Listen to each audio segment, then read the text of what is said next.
Hello friends, welcome to our casual with PM channel. இன்றைக்கி நம்ம சேனலில் நம்ம அப்ளை பண்ண post office GDS application accept பண்ணியிருக்காங்களா, ரிஜெக்ட் ஆகிருக்கா அப்படின்றத தான் இந்த வீடியோவில் தெளிவாக பார்க்க போகிறோம். ஓகே, வாங்க இப்போ வீடியோக்குள்ளே போகலாம்.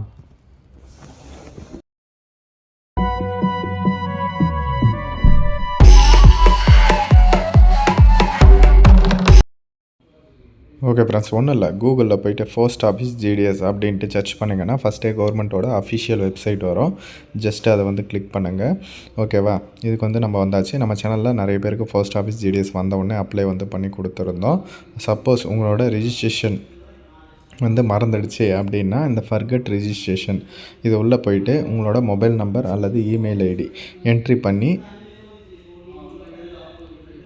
உங்களோட ரிஜிஸ்ட்ரேஷன் நம்பரை உங்களோட மொபைலுக்கு மெசேஜாக வர வைக்கலாம். ஓகேவா, அதுக்கு எப்படின்ட்டு நான் செப்பரேட்டாக வீடியோ போட்டிருக்கேன். அது ரிஜிஸ்ட்ரேஷன் நம்பர் சப்போஸ் உங்களுக்கு மறந்து போயிடுச்சு அப்படின்னா இந்த ஸ்டெப் ஃபாலோ பண்ணுங்கள். சரிங்களா? ஓகேவா, இப்போ நம்ம என்ன பார்க்க போகிறோம்னா அப்ளிகேஷன் ஸ்டேட்டஸ் அதை தானே பார்க்க போகிறோம். இதில் அப்ளை ஆன்லைன் அப்படின்ற ஆப்ஷன் போயிட்டு அப்ளிகேஷன் ஸ்டேட்டஸ் அப்படின்ற ஒரு ஆப்ஷன் இருக்குல்ல, அதை ஜஸ்ட்டு கிளிக் பண்ணிங்கன்னா இங்கே உங்களோட ரிஜிஸ்ட்ரேஷன் நம்பர் கேட்கும்.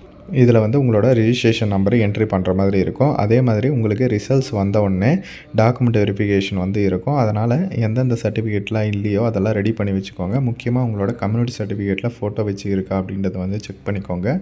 அப்படி இல்லாதவங்க சொல்லுங்கள், நான் அப்டேட் பண்ணி கொடுக்குறேன். அதே மாதிரி பிசி எம்பிசி கம்யூனிட்டி சர்டிஃபிகேட் வச்சுன்னு இருந்தீங்கன்னா நீங்கள் ஓபிசி சர்டிஃபிகேட் வாங்கணும். ஏன்னா சென்ட்ரல் கவர்மெண்ட் ஜாப் எல்லாத்துக்குமே ஓபிசி சர்டிஃபிகேட் தான் கேட்பாங்க. வித்தின் 1 வீக்கில் நீங்கள் ஓபிசி சர்டிஃபிகேட்லாம் சப்மிட் பண்ணுற மாதிரி இருக்கும். ஆனால் ஓபிசி சர்டிஃபிகேட் அவ்வளோ சீக்கிரம் உங்களுக்கு வராது இல்லையா?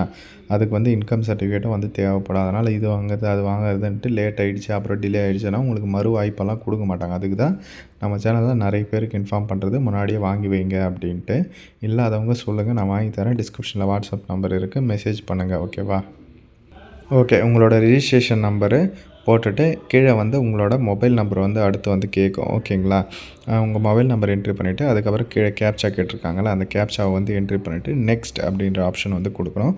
மொபைல் நம்பர் நீங்கள் ரிஜிஸ்ட்ரேஷன் பண்ணியிருப்பீங்க இல்லையா, அப்போ கொடுத்த மொபைல் நம்பர் தான் கொடுக்குற மாதிரி இருக்கும். ஓகே, கொடுத்துட்டு நெக்ஸ்ட் கொடுத்தீங்கன்னா உங்களுக்கு இந்த மாதிரி உங்களோட அப்ளிகேஷன் ஓப்பன் ஆகும். ஓகேவா, இங்கே ரைட் சைடில் பார்த்தீங்கன்னா பிரிண்ட் அப்ளிகேஷன் அப்படின்ட்டு டிக் மார்க் கொடுத்துருக்காங்க பாருங்கள். ஓகேவா, உங்களோட அப்ளிகேஷன் அக்செப்ட் பண்ணிட்டாங்க அப்படின்ற மாதிரி தான் அர்த்தம். கரெக்டாக சப்மிட் பண்ணிட்டீங்கன்னா எந்த விதமான பிரச்சனையுமே கிடையாது.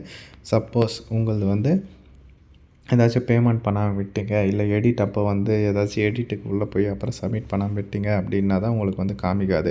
மற்றபடி பிரிண்ட் அப்ளிகேஷனில் டிக் இருந்தால் எந்த பிரச்சனையும் கிடையாது. உங்களோட அப்ளிகேஷன் ஃபார்மும் பிடிஎஃப்பும் நீங்கள் டவுன்லோடும் பண்ணிக்கலாம். சரிங்களா, கீழே பிரிண்ட் அப்படின்ற ஆப்ஷன் இருக்க பாருங்கள்.